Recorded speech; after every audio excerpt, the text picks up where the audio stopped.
Hello everyone, welcome to RPGs. I'm your host, KenTheNoun.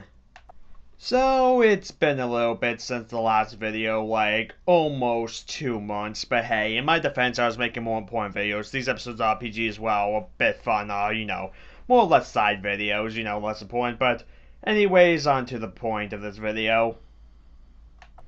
Today, I'm going to tell stories involving my D&D group, well, 3 or 4 separate stories that have one common thread involving my character, Sugalite. And I would say, guess what it is, but whatever I name this video probably spoils it anyways, so I'll just say the common thread is Sugalite using weapons that aren't weapons as weapons. I know this was redundant, fuck you. Anyways, to briefly explain who Sugalite is, in case you haven't seen any other videos I make with Sugalite in, because hey, you can watch these videos in any order, so, yeah. Pretty much Sugalite, he's my fighter character. He used to be a golem, but then he found himself a girlfriend, so then he went out and committed what some would see as crimes against nature to become human. But anyways, onto these stories. This first story is back when Sugalite was still a golem. Hell, I think this was like the second, third, or fourth campaign he was on. Like, he was relatively new to the party, like the newest member.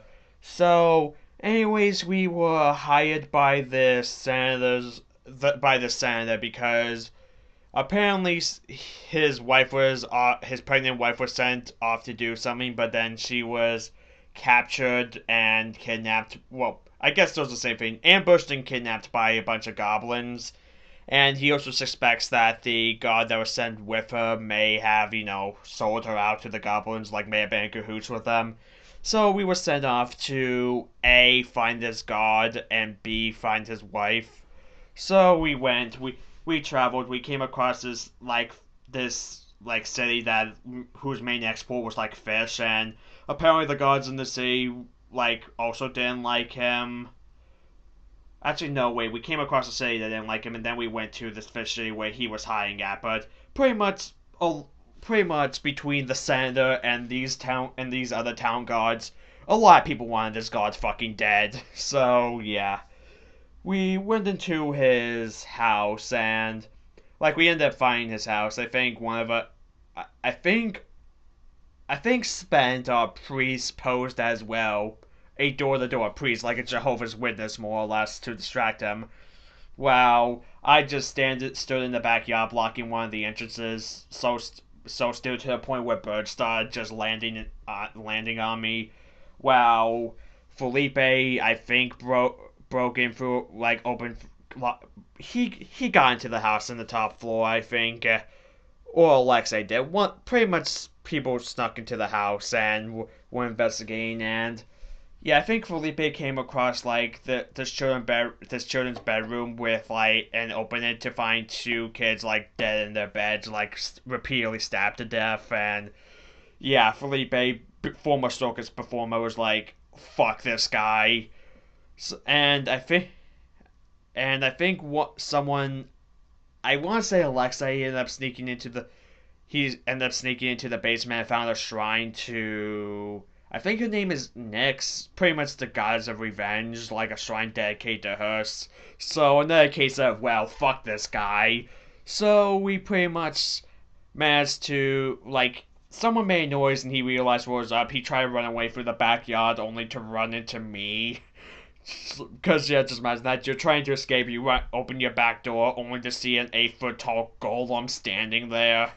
Yeah, we pretty much captured him, and we took him with us to point us in the direction of where are the goblins, because yeah, he admitted that he sold her out to the goblins, and pretty much we took him with us. We weren't planning to keep him alive, but we figured, hey, maybe we could use him as bait for the goblins if they end up caring about him or whatnot. So we follow his directions to this cave. Oh, sorry, just remembered, quick correction, Nyx in the game is the goddess of betrayal, not revenge. But anyways, back onto the story. So, anyways, we heard someone coming out of the cave. We all hid. I laid on the ground, curled up into a ball, pretending to be a rock, and I don't know what we did with the god. I don't.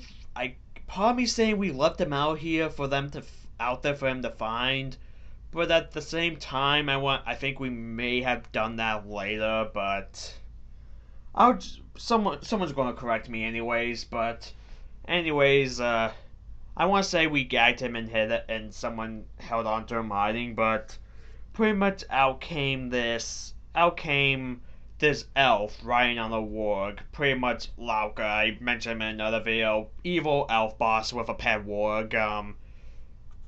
We didn't fight him because we were kind of like, he's the boss. We probably can't fight him yet. He's probably like level whatever. Pretty much we're like, yeah, he'll probably destroy us right now. So, anyways, he went out and left. And, I think that's when, I don't remember who, took the bound and gagged god, just left him in the middle of the field, then took like a small pebble and threw it in the cave to make a noise and went back into hiding. That's when, I think 3 goblin gods came out to investigate, hey, what was that noise? And they find the god staying there, and one of them, I think they recognized him, but didn't give a shit about who he was at they're like, oh, it's that guy. I think one of them decided to just take a bite out of the back of his neck, because... And while they were doing that, distracted by this guy, I got up, started up to pretend to be a rock, charged at them, and then him with Passion Strike. It's one of my attacks that can hit 2 foes, and I think I may have killed them both. If not, they were severely wounded, enough not to fight. I don't know. But then I think the one who took the bite of the neck kind of got up hey, what was that? Then arrowed in the middle of the forehead by Archer Alexei, or... I've been calling him Alexei because that's his name, but I think at this point he was still going by Kale, because I wouldn't say he suffered from amnesia. It's like a mixture of amnesia and denial. But pretty much he was going under a different name at this point. Anyways, we went to the cave, and I think first we had Thief Felipe go around the cave trying to find alternative entrances. He found a small hole that only he and goblins could fit through, because... Did I say that Felipe was a halfling? I think I may have forgot to say that. Pretty much he went through and saw, okay, this just leads to more tunnels, went out yeah, it's probably just going to be simpler for us to just go in together through the main entrance, so we did. I think we walked around the caves for a bit, didn't really run into anyone. We eventually found this metal mask with realistic teeth on it, pretty much just straight up Immortan Joe's mask, because... pretty much a knockoff of Immortan Joe is the king of the goblins. Don't know why his mask or if a copy of his mask was there. I don't know if we ever got an explanation of that, because he himself wasn't there apparently. I mean, we know this because of what happens later, but pretty much we were like, well, that's probably point, yoink, we took it, and... do we still have that? I don't know. But pretty much we took this, mask went off, and... We eventually, through sneaking around, found this big metal door being guarded by 2 goblins, and then we came up with a plan. We had other party member, I think he was a warlock, Song. He put on the Immortan Joe mask and put on the cloak, and we pretty much let's just try to trick these guys. So he went up, dressed as the Immortan, and I guess these goblins didn't realize, the Immortan looks kind of Asian today. I guess they didn't roll high enough to realize that.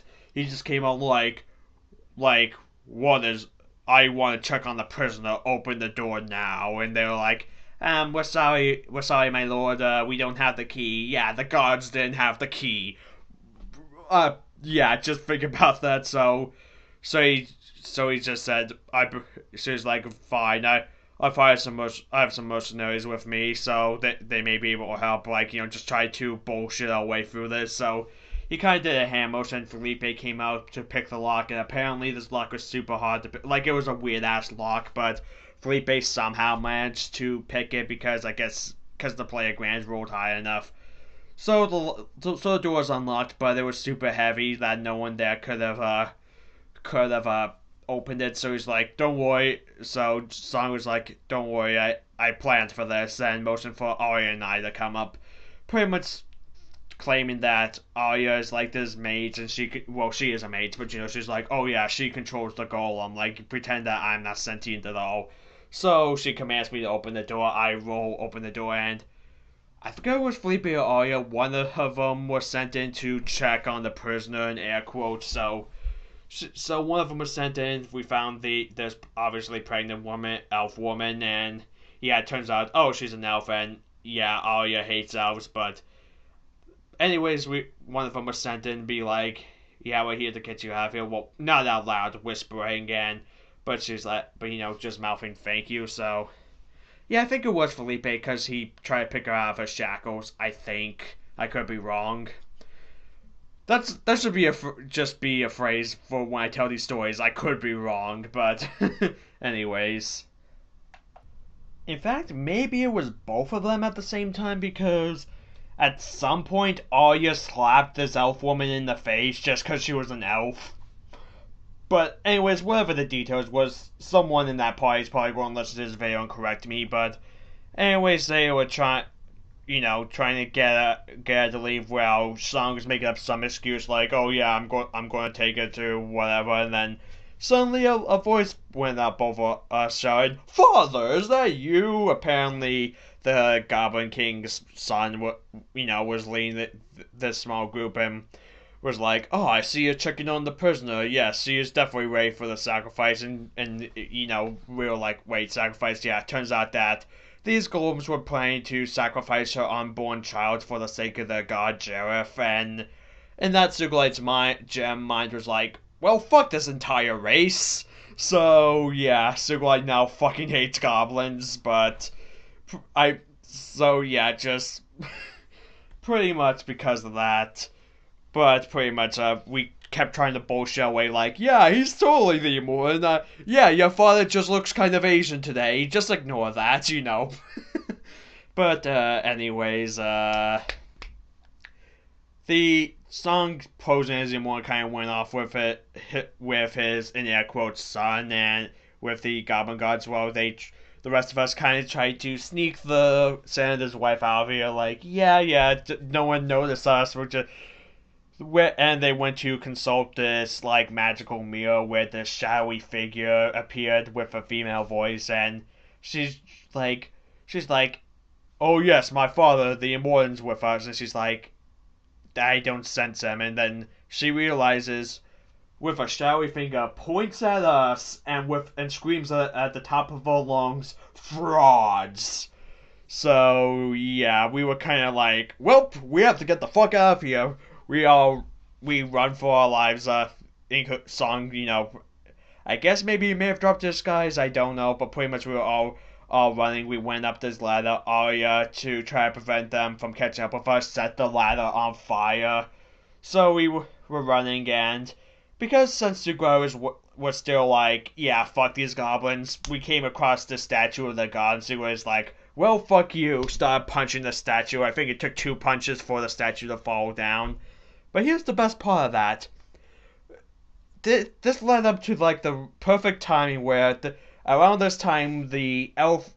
Why do I keep saying elf? The Goblin Prince came up on fucking fire, like ready to try to fight us, and he was, like, a tall for a goblin, like, but pretty much he came up on fire, ready to fight us. He was running after us.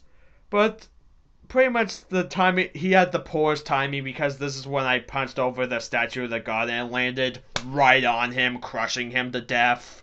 So we were like, well, that happened, let's get out of here. So we went off into our carriage, just escaping from this burning cave. And with that we escaped. The woman was thanking us, so I went because Arya slapped her in the face, so and she was like, I apologize for Arya because I know that she won't. And she's like, she deserved it, and we just went off, and pretty much mission accomplished. This next story takes about 6 in-game years after the last one, plus, but yeah, this was the season premiere of Volume or season premiere of season 2 of this campaign, and at this point, Sugalight's human Song had retired, and his player replaced him with a new character named Val, who's a mercenary that Arya hired. But we were invited to this party. I don't remember what we're celebrating, but we were given a big introduction like, oh, it's the heroes that's ended the war, and Val. So, yeah, that was it. That was pretty much it. We were talking with people we know for a little bit, then suddenly an uninvited guest decided to crash the party. Marcus Aquinas, one of the old enemies of us, one of the people who was working with the elves, this evil necromancer. And unlike the situation with Lauka, we were like, well, we're level 6 and he's there. I think we could take him. But since this was a party, and even though us as players, we were suspecting that something was going to be up, our characters couldn't, of course, know out of character knowledge. So we're like, well, especially me, I was like, well, I don't have my axe on me. I mean, why would I? Because, you can't really hide a huge battle axe in your coat. The others could have, who were able to justify, oh, I have my knives in my jacket, weapons you could keep in, they had to justify it, but me, I couldn't justify it, so I was like, okay, I don't have my axe on me. Is there an axe on the wall or something? Nope. Okay, what is there around me? There's nothing but there's nothing but the dining room table, and I was like, I'll try to pick that up. What? I'm going to pick up the table and use it as a weapon, so I had to roll to lift the table, and I didn't get in that 20, but Sugalight has like +6 strength. He's fucking strong, so I was actually able to pick up this fucking table. And I swing it at Marcus, and I tried to do that, but Marcus rolled high enough to evade it, but the table did hit one of his goons, so I was like standing right behind him. The goon goes flying into the wall, like bones broken. He's like barely alive, barely conscious, and Joe. Oh, Joe. His character spent, he pretty much went, I go over and try to heal him, because I guess Joe didn't realize that was an enemy. He thought I just hit a random civilian. And I then shouted, stop healing the people I'm trying to kill, because, yeah, a situation like this happened once before. He's like, what? And we explained he was an enemy. Oh, okay, so he just decided not to heal him, so yeah. Then we all decide, because at this point we were finding Marcus, and Marcus was like, I had a speech planned. And you wouldn't let me say it.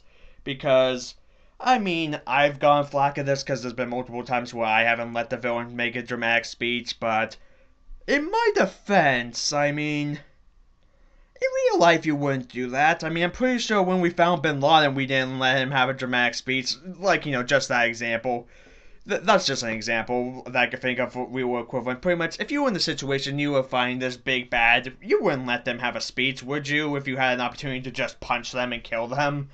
So, yeah. We started to fight Marcus, and I can't really do a play-by-play because it's been several months, but pretty much we were fighting him. Marcus was like, yeah, I'm getting the fuck out of here, trying to get the door open. I think I hit him once with what was left of the table, which I think at that point may have just been the leg.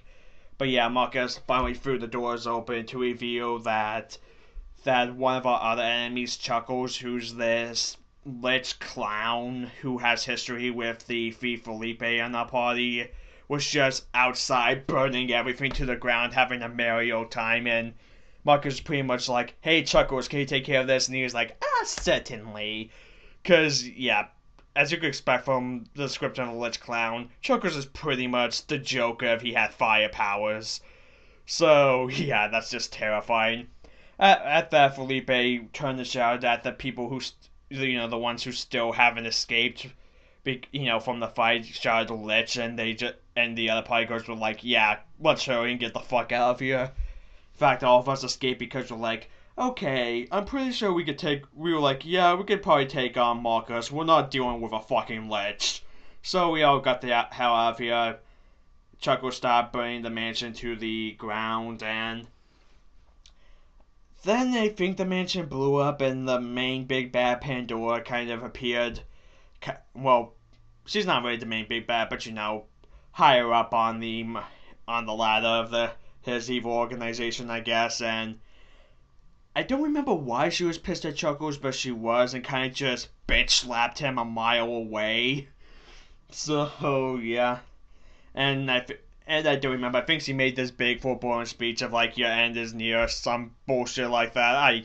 I know I'm paraphrasing. I forget details. Sorry, but yeah, we then later in the session, because Arya's a blood mage, used this because I think there was a hint that Pandora was because Pandora's identity was like a secret, and there was a hint that there was someone within the Empress's inner circle, and she did this test with using blood magic to find out that it was a close friend of ours, Susanna, someone who, well, not Sugilite. Sugilite had no relation to Susanna. I don't think he's ever even talked to her, but Arya, at least, like, Arya helped Susanna get into public office, like, it was a betrayal on Arya's part, so, well, I guess betrayal on many party members' parts, not Sugilite's or Val's, or at least, but, yeah.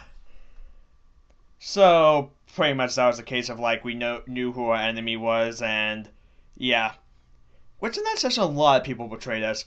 One of the gun mages, I forgot her name, pretty much another one of our allies turned out to be like a Fae, which was like, what the fuck is this bullshit? I thought we killed the last fairy, and then the leader of a church, the Church of the Old, turned out to be evil as well, though we kind of saw that one coming. But yeah, it was just a case of like multiple betrayals in one session to the point where I felt like shouting, "Is anyone here not evil?" So yeah. Oh, also during that, Marcus showed up again, where we killed someone who had like a magic gun. Arya took it. Then Marcus kind of just appeared behind us. Arya, in surprise, just turned around and shot in his direction. And the DM had Arya's play a roll to see if she hit him. He rolled a nat 20, so he had that. Arya turned around and shot him right in the forehead, like just killing him instantly. So it's like, well, he's dead. So after that, we escaped the city because it was under attack from the Order of Orphos, the evil group Pandora's leading. We escaped to the Elven Kingdom because since the time after the war, they became our allies due to the fact that at the end of season 1, the leader of the elves, Ronan, he was like, I think we should just end the war. This is not turning out well. I mean, we're growing orcs. Like, this is fucked up. And the others are like, no, fuck you. We want to continue the war. So they killed him, and then they killed him, and then we killed them, and we came out with Ronan's dead body, and we explained the situation. Well, having Ronan's sister there on our side helped, but yeah. With that, the war ended and the elves became our allies. So, we escaped to the Elven Empire with the Empress, her son, and a bunch of other people, including the party members' loved ones. Pretty much, we all managed to escape. We did get pursued by the Order, but we were able to stop them. Which then leads to this next story, because the Elven's main city had this I think this factory that ran everything, and I think the dam, it was like starting to shut down, and they were like, yeah, if the dam gives out, this place will be flooded, so we need the guy who built this dam, Pagan, we need him to fix this, but the problem was he's in prison after being charged for war crimes on both sides. Yeah, both our country's army and the Elven army, both sides tried him for war crimes. So we had to go and get him out of jail, and there's like, oh, okay, this should be easy. I mean, it's a Cadenza prison, Cadenza, the country we live in. It's like, okay, we run this prison, this should be easy. So we go in, we meet the warden, who's just straight up the warden from Super Jail, which already red flags, but we were like, okay, nice cameo. Do. Hey, Pagan, we need you to fix your factory. Well, I said it aloud because I honestly was not thinking, hey, maybe some of these guards are part of the Order. That just slipped my mind. Turns out some of them were. And so was the warden. So the warden pretty much turned all the prison guard onto us. So a lot of well, not all the prison guards, just the ones that were evil. Some of the guards were on our side, including one whose name I forget, who we just kind of brought with us. But pretty much, we sent out with, we went out with, we grabbed Pagan, we were fighting our way through, and there's a moment where we were surrounded by guards when, and then Val used, because she has like a shield that can emit like a super bright light, like, pretty much I guess a light grenade in a way, in the form of a shield, just blinding light. She did that. Other guys are like, we're blind. Then, and I rolled, I think I rolled for perception to see the warden's office door. So I decided to charge at the warden's door and then try to kick it open. I rolled, and once again, I think it was a nat 20 this time. I believe I rolled a nat 20 to kick down the door, so, and then the DM rolled for the warden who dodged, because apparently Stugalite kicked the door so hard it went flying off of its hinges, and the warden, I don't know if he rolled a nat 1, but he rolled piss poor for dodge, so it was a case where the door was sent flying off of its hinges. The warden turned his head to see what the hell was that, only for him to be decapitated by the door. So, yay, the warden was dead. So, yeah, we were like, okay, the warden's dead. These guards were but before that, the warden then instructed the guards to release a prisoner who was like in super prison, I guess, like, like Arkham, not Arkham because that's a horrible example. Like, I guess Strikers Island, or he was in like maximum security, like double maximum, even triple maximum. He ordered his release, and like sometime before he died. So and we were like, okay, that guy's after us, and we also forgot to mention we were also sent there to grab another prisoner. But this one we were sent to by a bunch of guards, which of course in that conversation with the guards we asked, why can't you do this? And their response was, and I quote, well, what do you expect us to do? We're only guards. Yeah, that the DM really had one to care to say that. But yeah. So we rushed downstairs because, quickly, he over the intercom impersonated the warden, telling all the guards, hey, a prisoner escaped, murder his ass. And so we were like, okay, this prisoner named McGrock, we'll get to him later. We were like, okay, the guards are going to slow him down at least. Let's go and free this witch that the guards want us to save. So we reached downstairs, and oh yeah, that one guard that we took with us, we were like, congratulations, you're the warden now, more or less. But anyways, we rush down the stairs. We find in the basement there's woman in a tiny ass cage wrapped in chains, the chains bolted to the walls. We're like, okay, that's probably her. So I think we have Felipe free her. I'm just going to default and say it was him because he's the thief, but that'd be my guess. So we have a gift for, we at least try to free her, or at least as much as we can. I mean, I think she's like loose, like the cage is open, and she's like, the locks on the chains are off of her, but the chains are still attached to the wall. It was like, she was mostly free, I guess, and then she says something in Orlesian or / French, and just kind of teleports away, and they were like, okay, she's gone. And that's when McGrock showed up with, I think with like swords sticking out of him, like McGrock's just giant fucking orc who is apparently the guy who murdered Alexei's whole village, and the reason why Alexei had PTSD / amnesia / whatever / denial, he's the reason why Alexei's kind of fucked up. So yeah. Anyways, we fight McGrock like boss battle time. We all do our things, beating the shit out of him. I can't really think of any particular memorable moments in the battle, but it has been a while. So we eventually kill him. Alexei takes one of McGrock's teeth and rips it out to make a necklace for later. that's when the witch pops in with like 4 swords and stabs into the dead body of McGregor and just says, "Oh, he's already dead." She's disappointed and she's now speaking English with her heavy accent. But yeah, so we go.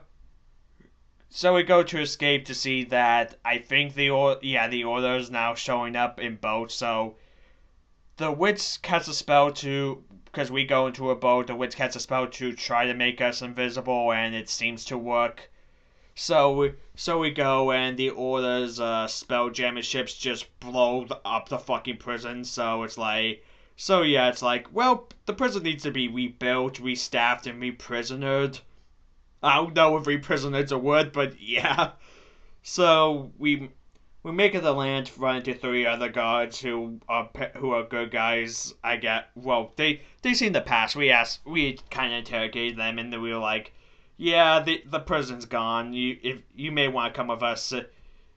But so they did. We travel out, which leads to the next part of the story where we travel out. We stop to make a break when another fucking spelljamming ship just falls out of the sky and crashes like 100 feet away from us, and we're just like, okay, what the fuck just happened? What shot out of the sky? So some of us, not Sugilite, I think it's Alexei, Val, and either Arya or Felipe, I don't remember which one, but pretty much half the party goes to investigate and finds out that mostly because of Val, that this spelljamming ship was full of fucking vampires, which are vampires that Val apparently has history with, and one's like unconscious, and Val kills her, and they go back and say, yeah, we have to deal with vampires now, and oh yeah, they managed to speak with one of them who was kind of dying, who I think they also killed, that pretty much said, like, we're going for the girl, and Val knew that they were referring to her adopted daughter. So yeah, that led to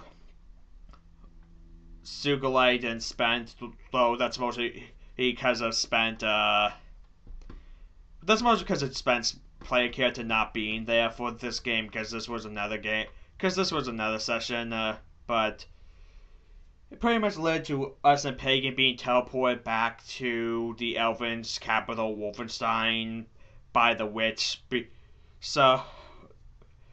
Not by the witch, also with her, like the 4 of us, and I think the two of the guards. Pretty much the 6 of us teleporting back to the capital, going to Pagan's factory to fix the machine, and it turns out the solution was turning it off and on again. Yeah, that was literally the solution, where, like, Sugilite was like, a grain of like, this is audio only, but I'm picturing my fingers with, like, a grain of rice space between them. He was that close to, like, beating the shit out of, not Pagan, his assistant, for not trying that. So, yeah. So, Sugilite goes to the Kaiser, the Ronin, the old elves later Ronin, were he was succeeded by his sister Rip, so he talked to her, telling her about the situation, and then he explained the situation, also handed over Pagan, where Pagan's now under house arrest. Sugilite then goes sees his wife, talks to his father Petrikov, who's also in the city now, and to explain the situation to him, and then the witch sends Sugilite back to where the party is, because skipping back to the party, the rest of the party traveled to where Val knew where her daughter was, but there was a weird thing that the town was missing, like, just where the town should be, there was nothing there. So except for like a river that shouldn't be there. So they kind of just sink into the water, and they end up in like another pocket dimension. Yeah, I know this is kind of weird, and I'm missing out details because this is just a summary, but yeah, that happened. But yeah, they walk through this city that seems mostly abandoned. A lot of the buildings are ruined, until the point where they run into these 2 guys who are like scared shitless. Like, we have to get the back inside before sundown, and because it turns out these vampires are, being trapped in this other city slash bubble dimension.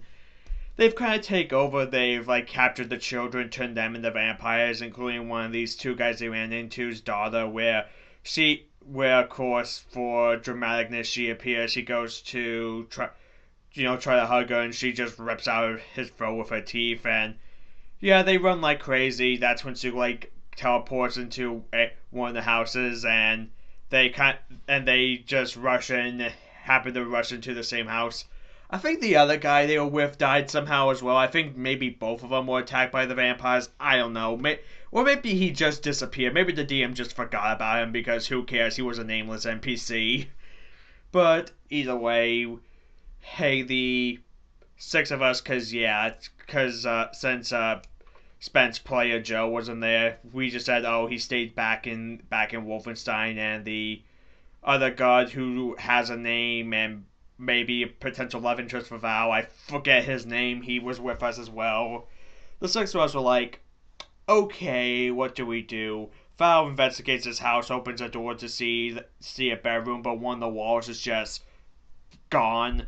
Though because there was a river going through the city, across the river she sees like a flash in Morse code that's making the symbol that's spelling out the word ribbit over and over again. Because oh yeah, in the house there was also a symbol of a frog, which apparently is a reference to a thing called the Brothers Frog. I didn't get it, but hey, I guess it's a reference. So they're like, okay, there's allies on the other side of the pond, or the other side of the lake, but we have to make it across. But the only way to get there is to go across this bridge, and it's almost dark, so we have to get a way out to just run. And we decided to choose the last, so we're going across the bridge. This bridge has like a covering over it, but yeah, we go through the bridge. I think we're Felipe in the front and Alexei in the back. Then Alexei notices, halfway through the bridge, Alexei notices that there's another vampire, a woman following us, with several vampire children behind her. Alexei shoots an explosive arrow at her, and I don't think he hits her, but he hits like a thing behind her. The bridge behind her explodes. It's on fire now. So she decides to grab one of the support pillars of the bridge, rip it off, and throw at him. And she successfully hits, and it also makes it hits him, and it makes like another space between us, like a gap. Alexei's down, then she grabs another pillar, throws it. I think this time she misses, and it lands near us, and how this also connects once again, Sugalite, I decide to pick up the pillar and throw it back at her. I don't think I hit her. Maybe I did, but it didn't really affect her. So we were like, okay, we have to deal with this, and Aya did a spell. Like, I don't know exactly what she did. It was I think it had something to do with her fire, because maybe when I did Blizzard's fire, I think she caused some sort of explosion that more or less destroyed what was left of the bridge on that side, but sent the vampire woman flying like across the lake into like a building, like kind of like an Injustice stage transition, more or less. So we decided, okay, let's just book it, and we made it to where the flashing lights were coming from, which was a church. So vampires, I guess, can't go on holy ground. So we just rush into the church where we meet the Brothers Frog, a priest who was just more or less straight up Ned Flanders, and we were then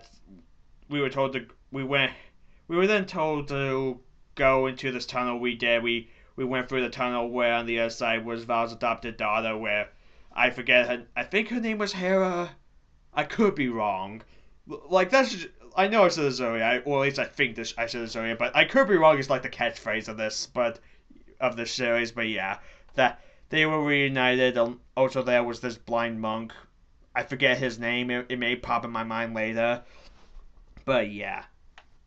So with them reunited, it turns out that the thing keeping the town in this pocket dimension drops, because turns out that Hera is actually a witch. So yeah, the thing drops down because she feels safe with her adopted mother again, and that's when a whole gaggle of vampires showed up to be like, hey, we want the girl. And Sugilite, back in Wolfenstein, when he talked with his father Patrikov, asking him what he knew about vampires, Sugilite learned that vampires have this own dimension that they have called Winterfell, I think, and Sugilite realized, oh, they want, since she's a witch, she can make portals, like, they just want to go there. So, well, Sugilite decided to, because they were calling us out in this house Sugilite tried to bargain with them, okay, how about we make a deal? We let you use her to open the portal to your dimension, but in exchange, you have to stay there forever. Like, you can live in your own dimension, you can rule your own kingdoms, more like, you could rule your own dimension, just stay away from this one. And apparently they didn't want that because the servants to the evil god were trying to stop Morgoth, so it's like, well, fuck, I tried. But, yeah, so the vampires start attacking the house, and the lead vampire Stoke ends up hitting accidentally hits one of his henchmen to the point he goes flying into the church. But oh yeah, during this we sent Hera and the monk back into the church, like back on the tunnel, because they're like, okay, they think she's here. But turns out when you send the guy flying in the church has actually worked in his favor, because the other vampire decided to power through pretty much the burning from being on holy ground, managed to overpower everyone there, grab Hera, and use her to use like her put a knife in her hand, kind of force her arm to open a portal. So pretty much Hutch, Stoker, and the vampire guy who just ran church went there. Around this time, the sun went up and all the other vampires exploded. The rest of the party decided to go into it. Oh, also during this, the guard guy who was with us tried to fight Stoker, before he went to the portal. He was just kind of pimp slapped into a building, but he got up, he was hurt, but yeah, he still continued with us. So we all go into this portal to Winterfell, which is pretty much, as you expect from the name, constant winter, no sunlight, perfect for vampires. We follow the trail of blood from the guy who was in the church and to this giant fucking castle, like, Castlevania-esque castle. We follow him to the point where we find the guy who was in the church sitting in a chair just in pain. We just kill him right there. Then we go upstairs and find Stoker with Hera on a sacrificial table. And once again, a case of why would you let the villains ever make a speech in real life? While he was talking, I threw my axe at him and landed right in him, but he didn't really care. He's like, well, that was rude, rips out the axe, throws it to the side, like, as I was saying, and continued his big dramatic speech. And then it looks like he's going to sacrifice Hera. We did something to stop him, and he turned into this giant fucking bat monster thing. So during the fight, first I go to grab my axe because I'm weaponless. In hindsight, probably not the best idea to throw my axe, but yeah. So I go do that. Felipe goes to break Hera out of her chains and kind of sneak her out of the battlefield away from the castle. So we fight this giant monster Stoker. Arya does things where apparently, even though she's a mage, she's apparently the fucking tank, because she has like this spell that if you do damage, she does a special type of damage to her opponent. But then it turns out that the vampire, by being a vampire, was actually immune to this type of damage, so it was like, well, that was pointless. She did a thing with like a blood clone that made it look like she died, but she didn't, to take a hit for her. There's a point where Alexei jumped up on the vampire's back, stabbed his sword through his head, because I guess Alexei has a sword. I don't remember him ever having a sword before now. I guess he's always had that, but just never uses it. But yeah, the sword stuck in his head, Shadow of the Colossus style. But then the vampire, the giant monster vampire Stoker, he went back into the wall and just kind of hit with Alexei. We were all expecting Alexei to die. Spoilers, he didn't. So we all find the vampire. During this, Felipe outside the castle tries to get Hera to open a portal, and she opens one like the size of a cup, like the size of an opening of a regular glass cup. But yeah, not good enough. But so it doesn't work. But he manages to get her to open another one about the same size, but particularly at at Wolfenstein, where Felipe was able to at least talk with the witch and tell them where they are, and it's a, and she said the witch told Felipe to get her back to the rest of get Hera back to the rest of the party. So he did, and around this time, I don't know if Felipe managed to get any hits on Stoker, maybe, but pretty much the fight against Stoker continued, and Stoker. I think Val sliced Stoker across the stomach where his guts were spilling out. He ended up shrinking back to normal size. He was still alive, and I hit the killing blow, just cleaving his head in half, like the top of his skull going flying out, and Alexei taking out his sword that I guess was still sticking out of his head. So it's like, yay, he's dead, and legends say Stoker was the first vampire, so it's like, we killed the first vampire, and Sugilite got the killing blow, so he gets to brag about that, I guess. Actually, Sugilite's the character who would just say, Sugilite's the type of character who would say, we killed the first vampire. I mean, if I did this, I would be taking the glory, but that's not what Sugilite would do, so yeah. We killed the first vampire, and that's when another Spelljammer ship broke through the dimension, but don't worry, this one was actually on the side because we saw there was the witch, Spent, and a new character, pretty much Han Solo. We were like, okay, we're out of here. So we went on the ship and left. The castle was collapsing. Oh, one detail about the castle I forgot to mention: as we were going upstairs, we saw a bunch of vampires frozen in this wall, and with the castle collapsing, we're just going to assume they're all dead.